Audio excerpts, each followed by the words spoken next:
好，观众朋友，今天在军事上面的消息，我们赶快来关心，在歼十现在全球狂销百架，为什么这么的受欢迎呢？等一下，我们就军事上面一起来做比较细节的一个解读。南亚的天空现在确实再度画出了来自于大陆战机的一个身影。尤其大家还记得吗？今年5月份当时的印巴空战因为巴基斯坦的空军它靠着大陆的歼十 C 成功击落了印度的战机之外，还包括了法国的标风，让歼十 C 现在是一战成名了。所以呢，大陆的这个歼十 C 就开始不断的外销。我们来看到最新消息，已经印尼的方面呢确定要下单了，买的是42架的歼十 C， 那成为第4个在全球引进歼十 C 的国家。埃及现在也传出要来做购买，但是我们来看到这个前4名购买歼十 C 最多的国家，首先第1名就是巴基斯坦72架，乌兹别克24架，那么孟加拉12架，跟印尼的42架。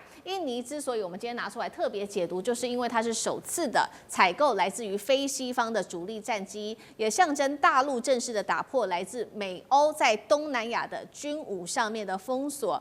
到底为什么大陆的歼十 C 能够受到这么多国家的注意？先进战机现在已经追上欧美的国家，还是因为它的 CP 值真的比较高？张将军怎么看？我认为这个歼十 C， 因为它有3大优势，还会抢得这个东南亚的市场，将来可能还会抢到这个中东地区，甚至北非，甚至可以推到南美洲这个市场。那哪3个？第一个，我认为价格优势，它现在的价格大概6000万美元到8000万美元一架，你看你相当的配备。这个你要用哪样子的相位阵列雷达，发动机你要不要多%多少的备份等等相关的，要不要这些行价测单，要不要买？这个决定它的价格。大概一架，如果是专任阳春，大概6000万美元。那其他的你要加相关配备是8000万美元。但是跟西方国家不管标风战机或 F16来看，便宜多了。你 F16一架就是1亿美元，你一看就知道就是贵了。那标风战机一架1亿5000万美元，你要不要？因为它是第4.5代了，所以相关来看它有价格优势。第二个，它有这个实战的优势，因为实战就验证了，在5月7号，今年5月7号印巴空战，它就验证出来。这个你看看它打得好不好？打得可以吧？你可以把4.5代战机的标风战机干掉，行不行？人家可能这个就是一个活生生的、很铁证的一个例子。那有实战的优势，大家就会来做采购。这歼十 C 的现在要卖到印尼去了，可能是东南亚国家第1个拿到，那可能就是印尼。那第3个优势在哪里？第3个优势就是人体工学跟座舱资源管理的优势。为什么？因为中国大陆最红牌的81飞行表演队就是用歼十 C， 它在2009年到2023年用的是歼十 A， 到2023年前年开始换歼十 C。为什么一直用歼十系列呢？因为它稳定。你要做这个特技飞行各种总共有18到36套这种空中这个立体的科目，那你用歼十 C 表示你要稳定了，你不稳定，你要做这种编队特技飞行是很困难的，因为它是整个8飞行表内有多少架歼十 C？11架，这11架最的平常编队是11架在编队那这个大编队这边在空中做立体科目的拉伸你的稳定度还有安全度要非常稳定才可以不然在空中撞在一起还得了？而且它的距离那么近，又不是平面飞行，是立体飞行所以看那它的表示它稳定度可靠都很好。然后另外一个很容易来飞行训练，你很容易飞行训练，大家很容易进入状况，不会说太高难度太高，系统好复杂，没有做一个很好的整合，然后我这样来训练就没办法发挥飞机的性能。它有这方面的优势，就是它的人体工学跟座舱资源管理，它已经考虑到面面俱到了，才会让它的安全系数做提高，然后这样做外销，别人买家也会看他会做很多的这种机型的比较，不管是价格、性能各方面，还有安全性都会做考量，可能那就是印尼也就要下单了。那印尼下单在地缘战略上会做一个突破点。那其他的东南亚国家会不会看到？因为印尼也买歼十 C， 其他国家也会不会请而就是效尤来也下订单呢？我认为不无这样的可能因为有地缘之力。那既然印尼释出了，美国的态度也可以看得出来，美国态度是如何，其他国家也会来这边学。那换句话说，歼十 C 的这个市场，我看还不止于印尼，可能还有扩张效应。好，所以我们看到这一次印尼的购买歼10C，刚刚张将军帮我们就这个战力，这个歼10C具体的战力来做一个比较细节的分析。那政治上面做一个政治上面的分析，尤其在地缘政治下，接下来也代表说大陆跟东南亚的国家的关系发展越来越好吗？那也代表说东南亚正式的突破来自于这个北欧国家的封锁吗？等一下我们也会请杨老师来特别帮我们做解读。先来看到几个重要人物的说话，尤其是在印尼确定要买歼10C之后，印尼的国防部长就说了，很快的呢，我们就可以看到雅加达的上空就会有歼10C在做飞行了。前环球时报的总编辑也认为说，印尼终于走出了一个自主独立的一个重要示范，这是发展中国家来说非常重大的一步。那尤其呢，包括了美媒的专家也说了，这是美国最不愿意看到的一个现象，代表东南亚弃美潮正式开启。杨老师怎么看？印尼其实在去年2024年11月的珠海航空展的时候，他的国防部长就已经是对歼10C表示高度的兴趣，因为印尼到目前为止正处于要更替他过去长久使用的F-16，还有苏30。那可是在此之前，他已经确定下单买了法国的标风，还有呢这个土耳其的可汗。那可汗事实上根本还没有飞这个测试过，他就买单了。我觉得真正这一次印尼买歼10C的重要的意涵，倒不是只是在中国大陆的军武进入到主要的国家，而是这些国家开始在脱美自主。过去只有西方的系统可以买，尤其是美国的。对。可是美国，你看看在整个加沙战争，尤其是让以色列去打这个卡达，那使得整个中东地区事实上是非常的紧张。那所有的穆斯林在这个过程当中对美国保持距离。那现在来看到呢，在今年5月的印巴空战当中，印尼的副国防部长就公开的讲，这个歼10C在印巴空战得到实战的验证，因此呢，当然它的价值是这个可靠的。当然，印度很生气这个话，可是这是事实啊。所以真正的重点其实是在这一个转机，尤其是川普现在对全球的关税战以及他的战略收缩。战略收缩这很重要，因为他整个开始以国土防卫、本土防卫为主，而不再是在全球750个军事基地里面做全面性的安全承诺。所以各国当然要转换它的整个武器系统，因为这个武器系统不只是军武，它也是后勤、补给、训练、人力、设施全套，甚至将来跟中国有可能发展战略合作、共同演习这些东西出来。所以他前面特地还去买了法国跟土耳其，我觉得土耳其根本是赚到。他目标其实就是要买这个歼10C，可是呢，真正的目的不是要去靠向中国，而是要寻求一个脱美自主。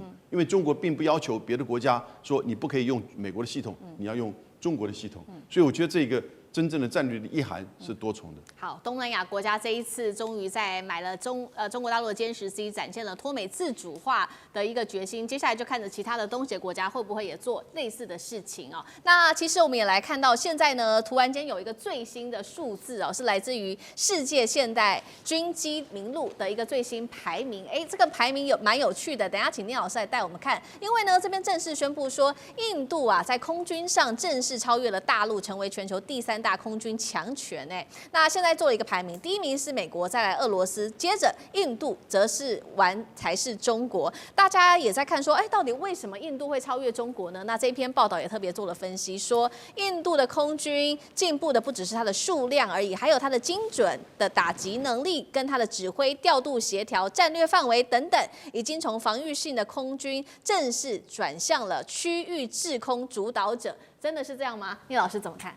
这个东西我看了以后呢，当然会有点质疑，但是你也不要说忽略它这个报道。我先讲一下，这个报道是从新闻周刊嘛 Newsweek 出来的，他用了一个公式叫 TVR 这个 rate， 他就比较用一些 criteria 丢进去，算出它的分数。全世界当然怎么算都是美国最强了，他从数量从各种他们自己这个不管他们先入为主想象的一些，他们认为的攻防的一些精准的一些这个分数都算很高，是242分，这样243。印度是61分，69分，而中国只有58分。所以呢，连那个海上的那个空地都算进去的话，前2名都是美国。如果只算空军的话，那如果全算的话，印度第6啊，中国第7。如果只算空军，当然就是美苏俄嘛，然后再就是印中。但现在印中为什么追上呢？那答案就是刚刚讲，除了数量之外，那数量之外，这数量怎么来的？大家都知道，印度他自己没有在生，他很想要自主制造。所以呢，他有去向那个俄国啊去做苏凯57，希望他帮他，而且苏凯卖的比较便宜，还协助他制造。这就是川普除了他买苏俄人员不爽，还买苏俄飞机不爽的很多原因。但美国也有卖这个印度飞机，所以他也向了法国买，所以他买的飞机是世界各国买，所以他配套真的各国的种类都有，各种军备都有。可是相反的，中国是大部分都是自己制造。你接就是中国所出现的，不管接10、接15、接16，甚至未来的这个神飞接这个26接36神飞接这个接50，这个他们自己制造。这个时候呢，我觉得对岸的所有的战机，他们是刚刚讲到的实战出去接10，它也不过一个世代战，却能够这么的能够把标风打掉。我觉得是你有没有真的出去打仗，或者是你真正里面的配套的真正的精髓有没有被这个所谓的 Newsweek 去抓到的原因？所以我在想，因为它里面分析我稍看一下，他说。印度除了这个数量多以外，1716架之外，它的后勤还有现代化的攻防力都很强。那中国输在哪？训练不够好。那当然训练这个是看人看，再来就是近距离的支援能力，它尤其讲这空接的支援能力就差很多，还有轰炸机部队不够。好，那当然就扣了很多分。不过我讲所有东西啊，分数啊，真的不能表示一切。那我们就看看就好了。或许另外一家报道就会报道又不一样了。我们只能说 Newsweek 也是这样报道，就不要信以为真，就看看就好了。就像学校考试啊，今天出了一种题目，有一个人就考了第1名，另外考第2名。你真的出去，你说这第2名的真的就比第1名的这个实力差，这不一定的。但是我必须说明，这个印度是非常的虎视眈眈，一直想要提升它军事实力，也想国防自主，这是绝对的。可是真的，中国已经做到国防自主，也就是中国呢是一种潜龙在海中，它的龙身也很长，它随时会跳跃更高。等到它一展现的时候，就会有一种秀妈手的感觉。我觉得那个时候啊，再去报道会比较真实一点。好，多个国家都在秀这个国防自主。那另外一方面，我们今天还要讨论的就是南韩。南韩则是祭出了它的最新的飞弹哦，在年底前呢，它宣布呢，这个玄武5的飞弹，号称南韩版的东风26正式的部署了。这款飞弹的基本资料，带观众朋友也稍微看一下：长16公尺，重量36吨，弹头8吨，射程最多5500公里，可以摧毁包括了北韩的地下设施。如果换轻的弹头，可以将整个大陆都在射程范围之内。南韩防长是这样说的，他说15枚齐射威力是可以比较核武等级的，被称为是怪物飞弹。那现在比较敏感的事情是，包括了被大陆刚制裁的这间韩华集团，竟然传出得卖菲律宾这个反舰飞弹，厉将军怎么看？我们看一下这个照片哈，它总共有这个18个轮子，代表这个飞弹的重量是很重的，所以它的弹头重达8吨哈。这个你知道8吨，我们以这个美国 GBU-57，就是上次 B-2 轰炸机去轰炸伊朗的钻地弹来讲的话，它的重量是13吨哈。但是由轰炸机高空投弹跟这个从太空重返的话，那重力加速度，我觉得它的效率来讲，绝对不会差这个 GBU-57太多。在这个 GBU-57可以打穿这个60公尺厚的一个钢筋水泥，所以我觉得这款导弹也应该可以达到这种效果。第二个来讲的话，我们看到这造型就知道，它可以这个车子上随时机动哈，也就是说你不容易捕捉到它发射的位置，它可以从这个山洞里面开出来，也可以在任何它想要发射地点来发射，而且它是属于一种冷发射。什么叫冷发射呢？你看这种弹体就知道，它刚开始是用这个空气压缩把这个弹体弹出它这个弹坑以后，再点火，再开始这个升空啊，再做攻击。那这种冷发射方式，当然也就可以用在军舰上面，所以它也可以将这款导弹装在它的这种军舰上面。如果说是到黄海地区去，然后换上比较轻的弹头，它当8吨的弹头，8吨重的弹头来讲的话，它大概只能这个射程大概是800公里左右哈。如果换上比较轻一点的，就可以到达最远可以到达5500公里。但如果到5500公里，势必它的弹头重量可能大概是几百公斤，杀伤力就没有那么大了。那但是问题是说，它如果说在黄海地区发射，确实也可以攻击中国的任何一个角落。可是你有这种武器，你可以打到中国，但是我不认为它会做这种动作。为什么呢？因为它现在最主要的加强威胁敌人。